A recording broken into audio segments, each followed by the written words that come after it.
ये कहानी केवल मनोरंजन और शिक्षा के उद्देश्य से बनाई गई है। किसी की भावनाओं को ठेस पहुंचाना उद्देश्य नहीं है। अरे पिंटू, ओ पिंटू, क्या कर रहे हो? चलो बाहर आओ, हम लोग होलिका दहन की तैयारी कर रहे हैं। अरे बस 2 मिनट में आया। मैं तो कालू के लिए स्पेशल रंग बना रहा था, उसे चमेली को अपने रंग में जो रंगना है। कहते हुए वो हंसने लगा तो बबलू को भी हंसी आ गई। फिर बबलू इधर उधर देखने लगा, उसे कालू कहीं भी नजर नहीं आया। पिंटू, तुम ये जो कालू के लिए मेहनत कर रहे हो वो है कहाँ? अरे कहाँ होगा, खेतों में गया है। इस बार अपने पिता के साथ बहुत मेहनत कर रहा है। उसे अपनी शादी के पहले हर हाल में अपना घर मुखिया जी से वापस लेना है। हाँ, उसकी दादी की जब तबीयत खराब हुई थी तब उसने घर दादाजी के पास गिरवी रखा था। देखना इस बार फसल बेचने के बाद वो घर वापस ले लेगा।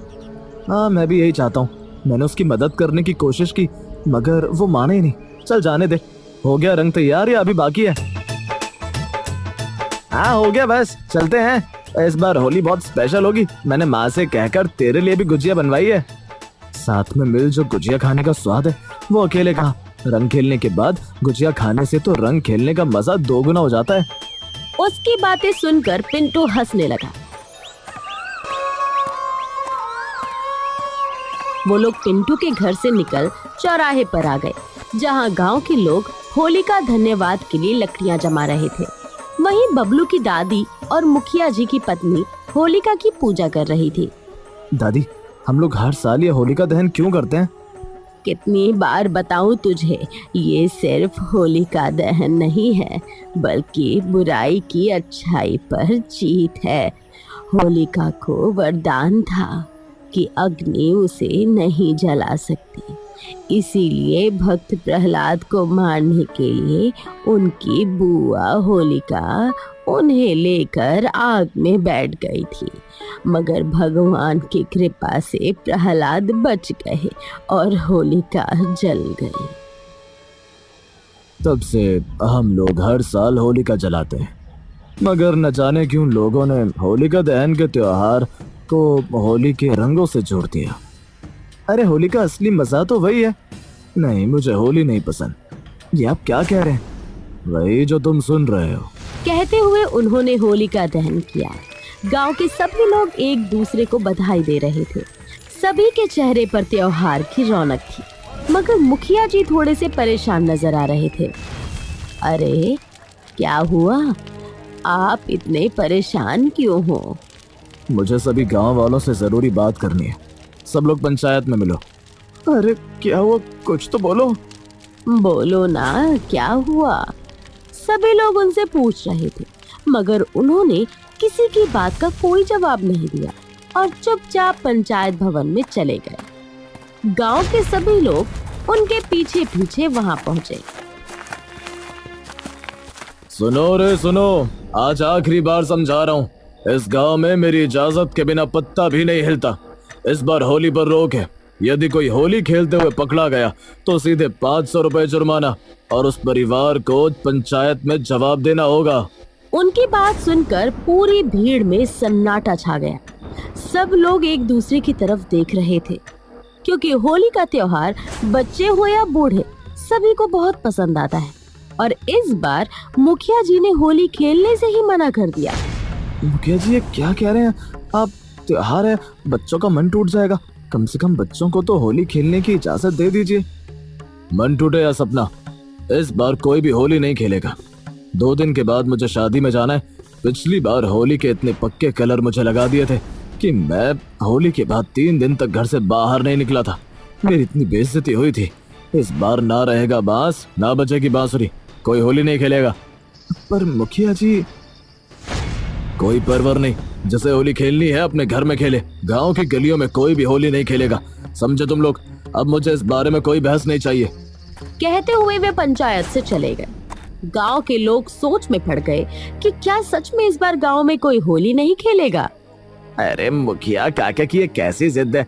यदि उनको होली नहीं खेलनी है तो वो अपने घर में रहना, होली के दिन बाहर ही ना आए। सबको क्यों घर में कैद कर रहे हैं? हाँ यार, मुझे भी कुछ समझ में नहीं आ रहा है कि उन्होंने ऐसा क्यों किया। अरे वो तो तेरे दादाजी हैं, तू बात कर, शायद कोई बात बन जाए। नहीं, जैसे तुम लोगों को उनसे डर लगता है, मुझे भी उनसे डर लगता है। मैं कोई बात नहीं कर पाऊंगा। मुखिया जी के फैसले से असंतुष्ट सभी लोग अपने अपने घरों को चले गए। मुखिया जी अपने घर के आंगन में बैठे थे।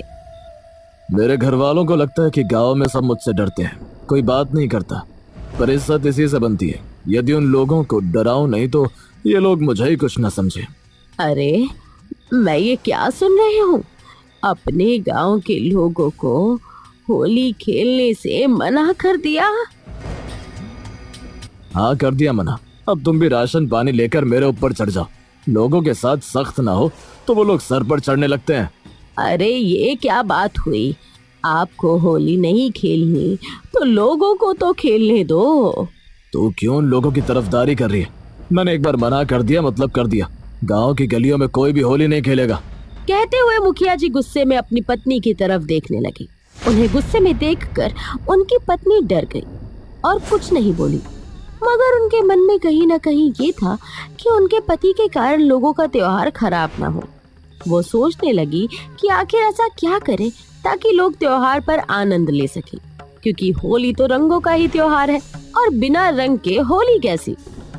कुछ तो करना होगा, मगर क्या? अरे पिंटू की अम्मा, क्या कर रही हो? गुजिया पापड़ी बनाई या नहीं? अरे बसंती बहन, इस बार तो त्योहार फीका ही है, क्या ही बनाएंगे? बच्चों ने कुछ भी बनाने से मना कर दिया है। अरे ऐसे कैसे? कुछ तो बना लो, वरना बच्चों का मुंह किससे मीठा करोगी?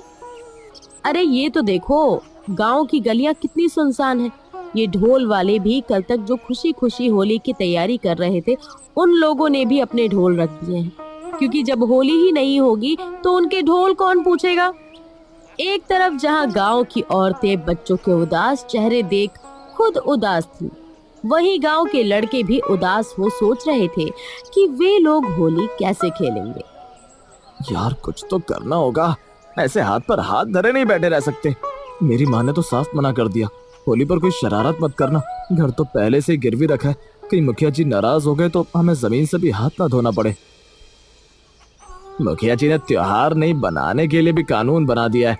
हमारे बड़े भी उनके आगे कुछ नहीं बोल पाते। क्यों ना हम लोग पास वाले गांव में जाकर होली खेलें? अरे नहीं, मुझे तो यही होली खेलनी है। मैंने तो चमेली से वादा किया था कि सबसे पहले कलर उसे ही लगाऊंगा। कैसे भी कोई भी कुछ तो जुगाड़ करो। अब हम क्या ही कर सकते हैं? मुखिया काका के आगे कोई कुछ भी नहीं बोल सकता है। मतलब कोई कुछ नहीं बोल सकता तो क्या वो अपनी मनमानी करेंगे? नहीं, अब सुबह होने दो। कुछ ऐसा करेंगे कि ना किसी का त्योहार खराब होगा, ना कोई जुर्माना देगा, और दादाजी खुद सोचने पर मजबूर हो जाएंगे। गांव में होली जरूर मनेगी। मगर तू क्या करेगा? वो तो नहीं पता, कुछ सोचते हैं।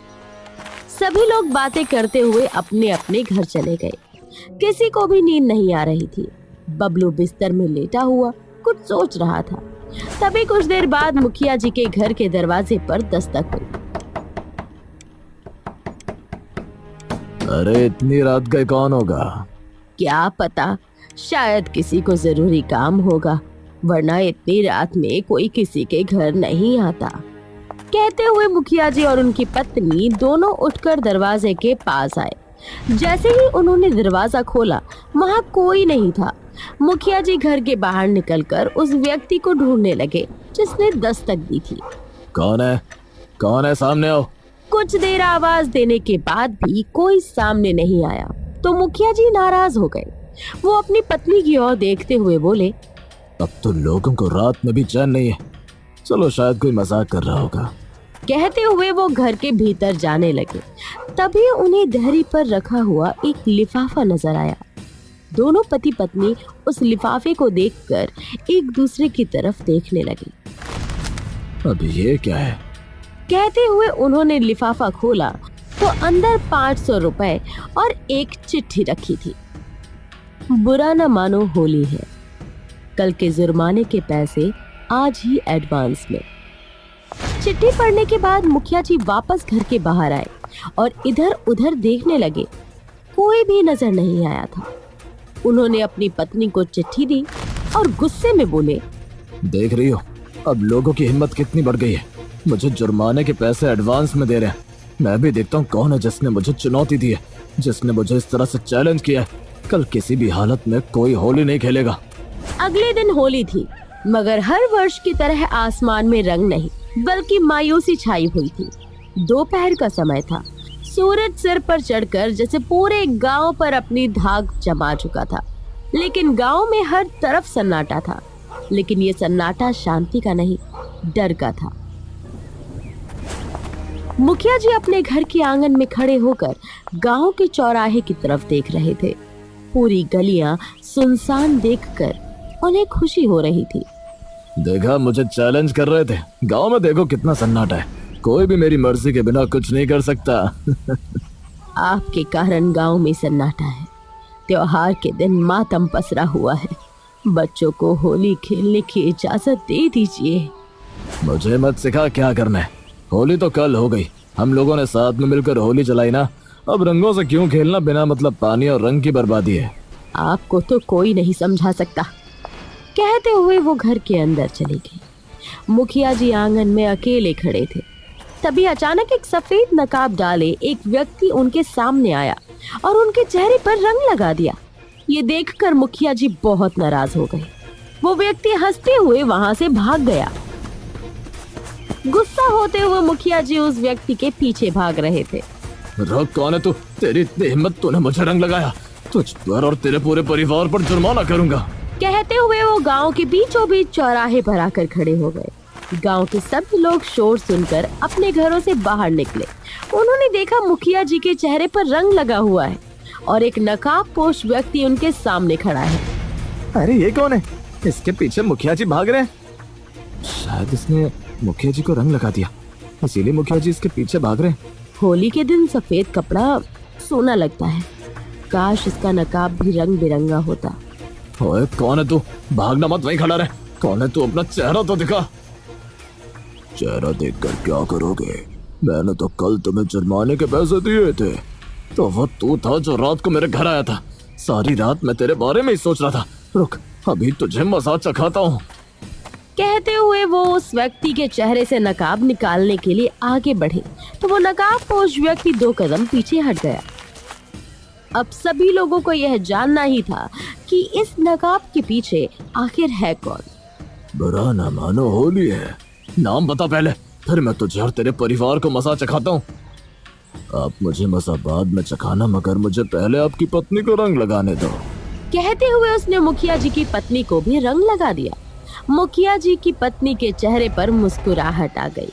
उन्होंने बदले में उसका सफेद नकाब रंगों से भर दिया। गांव के सभी लोग मुस्कुराने लगे थे, मगर मुखिया जी को गुस्सा आ रहा था। उन्हें लग रहा था कि मानो किसी ने उनकी सत्ता को चुनौती दे दी हो। अरे कालू, कौन होगा इस नकाब के पीछे? आवाज तो जानी पहचानी लग रही है। जो कोई भी है, इसने काम बड़ा अच्छा किया है। कहते हुए कालू आगे बढ़ा और उसने वही खड़ी चमेली को रंग लगा दिया। चमेली के चेहरे पर भी मुस्कुराहट आ गई। उसने भी कालू के चेहरे पर रंग लगा दिया। अब सभी लोग होली खेलने लगे थे तो मुखिया जी गुस्सा होकर जोर से बोले, रुक जाओ सब लोग। खबरदार, जो किसी ने होली खेली तो मुझसे बुरा कोई नहीं होगा। और तू जो कोई भी है, पहले तो मैं तुम्हें बच्चा समझकर माफ करने की सोच रहा था, मगर अब तेरे परिवार का हुक्का पानी इस गांव से खत्म। अब और किसी को होली खेलनी है या सब अपने अपने घर जा रहे हैं? मुखिया जी का गुस्सा देखकर सभी लोग होली खेलते हुए रुक गए। उनकी पत्नी आगे आई और उन्होंने खुद को उस नकाबपोश इंसान के चेहरे पर से नकाब हटा दिया। सब लोग वह चेहरा देखकर दंग रह गए, क्योंकि वो कोई और नहीं बल्कि मुखिया जी का पोता बबलू था। मुखिया जी अपने पोते को देखकर अपना गुस्सा ही भूल गए। बबलू सर झुकाए खड़ा था और फिर अचानक अपने दादा के पैरों में गिर गया। बबलू, तू मेरी बात तूने नहीं मानी।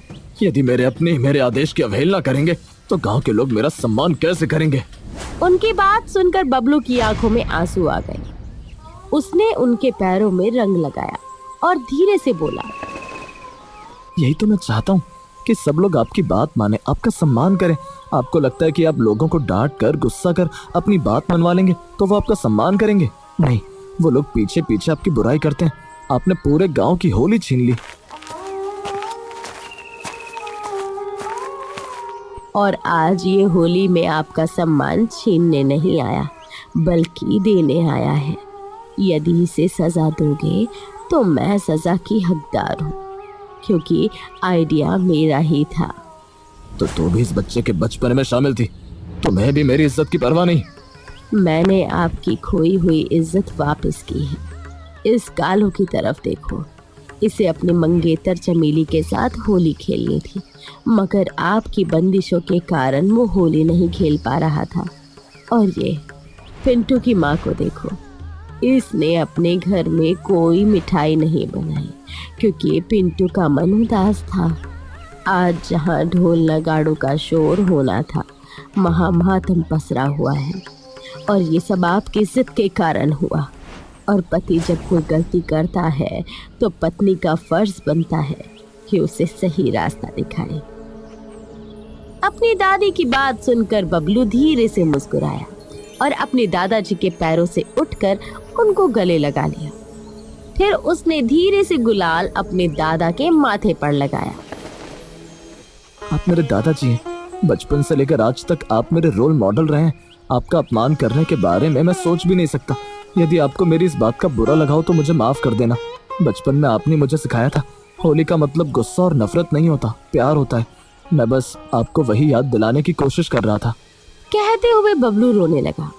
उसकी बातों से मुखिया जी को अपनी गलती का एहसास हो गया।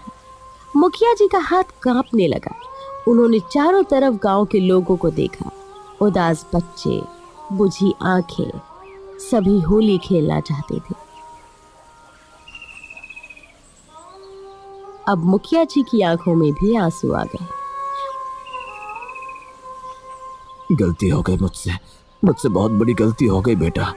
मुझे आप सब माफ कर दो, मैं गुस्से में अंधा हो गया था। कहते हुए उनकी आवाज टूट गई। उन्होंने आगे बढ़कर अपने बराबर के फत्तू को रंग लगाया। उन्हें मुस्कुराते देख गांव के सभी लोगों के चेहरे पर मुस्कुराहट वापस आ गई। आज से कोई जुर्माना नहीं, पूरा गांव होली खेलेगा और उसकी शुरुआत मैं करूंगा। उनकी बातें सुनकर एक पल की खामोशी छा गई। फिर शुरू हुआ शोर, हंसी, ढोल का दौर। गांव की गली में रंग उड़ने लगे। बच्चे दौड़ पड़े, सब एक दूसरे को रंग लगा रहे थे। मुखिया जी खुद भी रंगों में रंग गए। आज उन्हें रंग बुरे नहीं लग रहे थे, बल्कि बहुत ही प्यारे लग रहे थे। उन्हें इस तरह होली खेलते देख उनकी पत्नी के भी चेहरे पर एक प्यारी सी मुस्कुराहट थी। बबलू और पिंटू कालू और उसकी मंगेतर चमेली के साथ होली खेल रहे थे। उस दिन मुखिया जी ने सीखा, डर से नहीं, प्यार से इज्जत बनती है। और गांव वालों ने सीखा, रंग अगर दिल पर लग जाए तो सारी जिद भूल जाती है। लाल, हरा, पीला, नीला, आपके जीवन का हो हर रंग रंगीला। क्योंकि ये रंगों का त्योहार है जो दिल के धागों को जोड़ दे। यही सच्चा त्योहार है। प्राकृतिक रंगों से होली खेलें, पानी को बर्बाद न करें। आप सभी को बबली टून की पूरी टीम की तरफ से हैप्पी होली।